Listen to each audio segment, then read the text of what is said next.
everyone, and welcome to something exciting. It's exciting because it's awesome, but also because it came about completely by accident, and obviously a third thing. So you know how last week we were doing the beam beautifulness?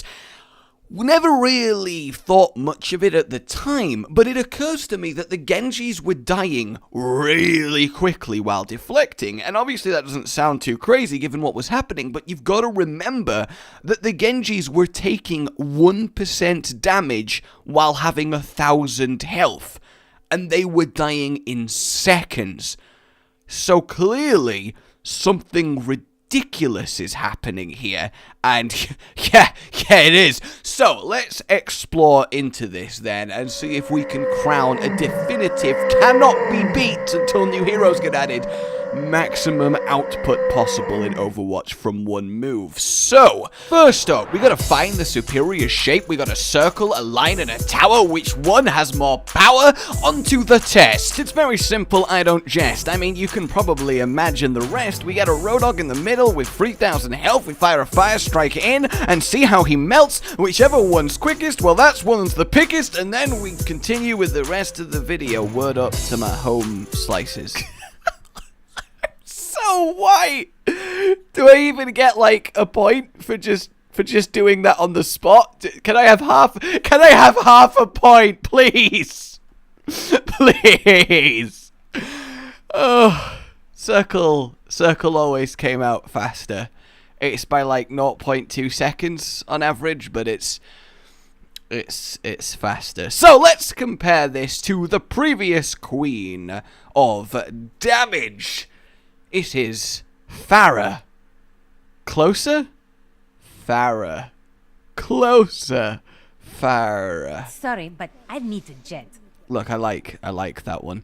Pharah can kill a 3,000 health hog in 2.5 seconds, which was, of course, far and away the highest damage output possible from a single thing. It just is. I'm on fire today. I am so sorry. I am so sorry. So, the circle of Genjis then can kill the Roadhog, and this was only one fire strike in 1 second. Technically a little bit less, but it's so precise, it just don't even bother. And this is 3,000 damage per second. So that's already ridiculous. I mean, just look at a comparison between Pharah and the beam circle here. It's really quite noticeable. Now then, we gotta turn this up, don't we? We gotta turn this up to as high as it can go. So we are gonna get Orisa ult, we're gonna get Mercy Beam, we're gonna get Ana ult, we're gonna get Zenyatta Orb, and we are gonna make this happen. So, blink and you'll miss it. Here's how quickly it kills the hog. Yeah! 0.23 seconds. That is 13,000 damage per second. Which, I'm sure I don't need to exaggerate, is an absolutely colossal number.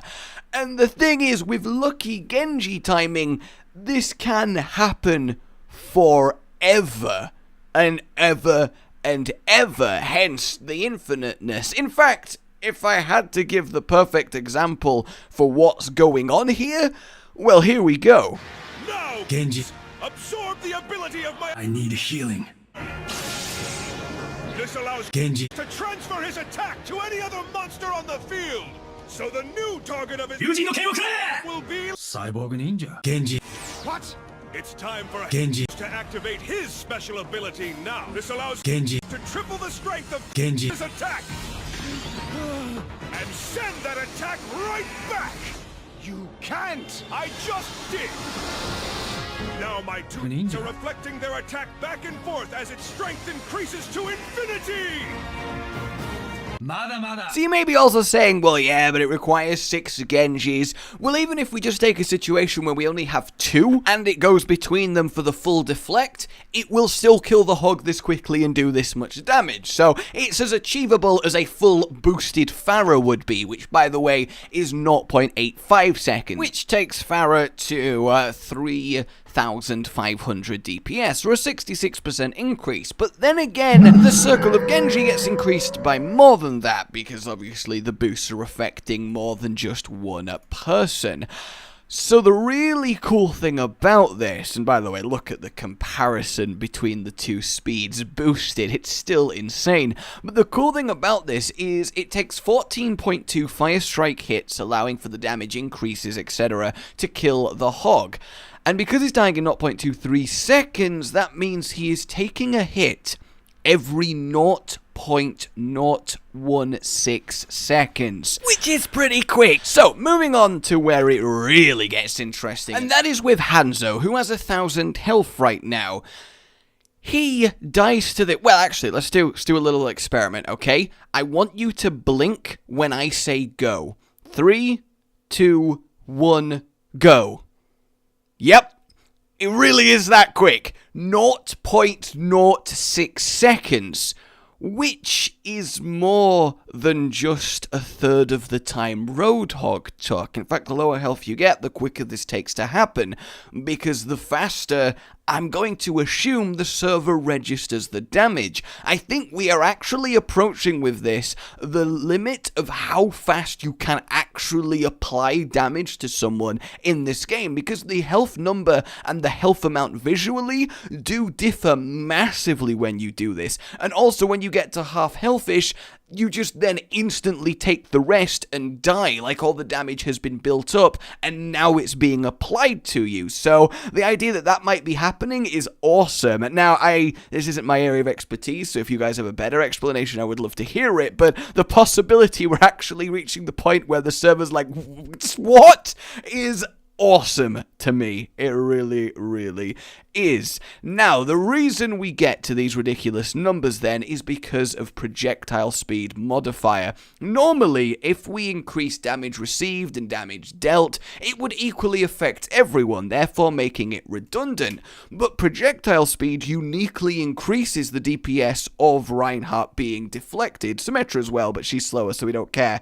Whereas something like Pharah doesn't get more DPS from projectile speed, so it basically gives a third 500% boost to specifically this setup, letting it reach the heights of 16,000 DPS on the Hanzo, untouchable by anyone else, and as far as I'm aware this time, the actual definitive output potential in this game. 16,000 in a second against one target, of course. So, yeah, that's pretty good. And for those wondering, even on normal projectile speed, this still is a little bit faster than Pharah. Not as crazy, but still there. So overall, it's great. I will leave you then with some behind the scenes goodness. I hope you enjoyed this. I know it's nothing like too ridiculous, I would say, but it's something I was like, huh, that's cool. I want to share that with you guys. So I hope it was at least interesting. But for now, my name has been Rage. Like if you enjoyed this and subscribe for more.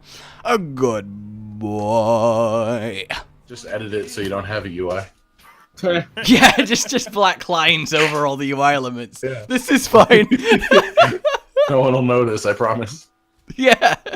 Subtlety. That is fine. Well, actually, technically speaking, if you got a screenshot from the exact same location without a UI, you could technically overlay that. But then it wouldn't move. No, it would, because you... No, I just cut out the center exactly. You cut and leave it move. And then the rest of it moves. Alright. Let's do that.